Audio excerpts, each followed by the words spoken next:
नारी गौरव है, अभिमान है, हर घरै दी शान है।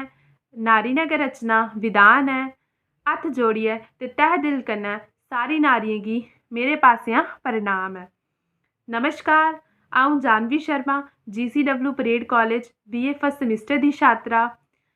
मेद करनी आं जे तुसें सारें गी पता होग जे अज्ज नैशनल गर्ल चाइल्ड डे है, जिसी अस हिंदी च आखने आं राश्ट्री बालिका दिवस ते डोगरी च कंजकें दा ध्याड़ा।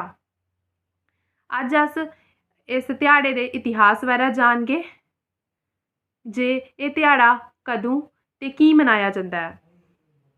भारत च हर साल 24 जनवरी गी राश्ट्री बालिका दिवस मनाया जंदा है। इस साल भारत च 14वां राश्ट्री बालिका दिवस 2022 च मनाया जा रहा है।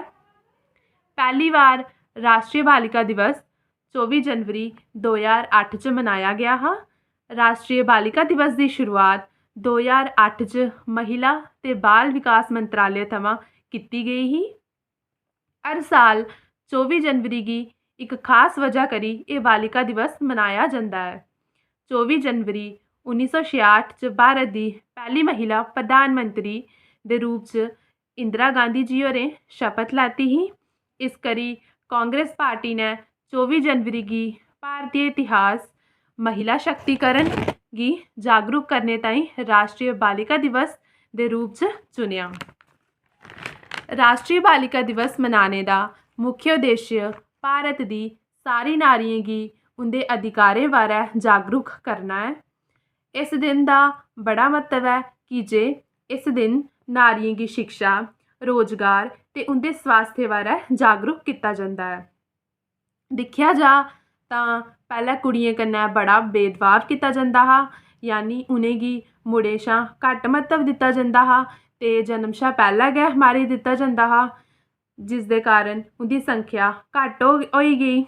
दूई बक्खी दिक्खेआ जा ते पैह्लें बाल विवाह पर भी बड़ा जोर दित्ता जंदा हा, जिस कारण देश च कुड़ियें दी संख्या दिन ब दिन घटदी गेई ते उं'दे उप्पर जेह्ड़ा अत्याचार हा ओह् बी बधदा गेआ। जंदे जंदे में तुसें सारें गी इक सनेहा देना चाह्न्नी आं जे हर धी भैन दा सम्मान करो, उं'दे कन्नै कुसै बी चाल्ली दा भेदभाव नेईं करो ते ना गै मुड़ें कन्नै उं'दी तुलना करो, की जे नारी इक ऐसी शक्ति है जेह्ड़ी नामुमकिन गी बी मुमकिन करी सकदी है ते अपने लक्ष्य गी हासल करदे होई शमानै गी बी छूही सकदी है। धन्नवाद। मेद करनी आं तुसें सारें गी मेरी एह् वीडियो जेह्ड़ी ऐ पसंद आई होग।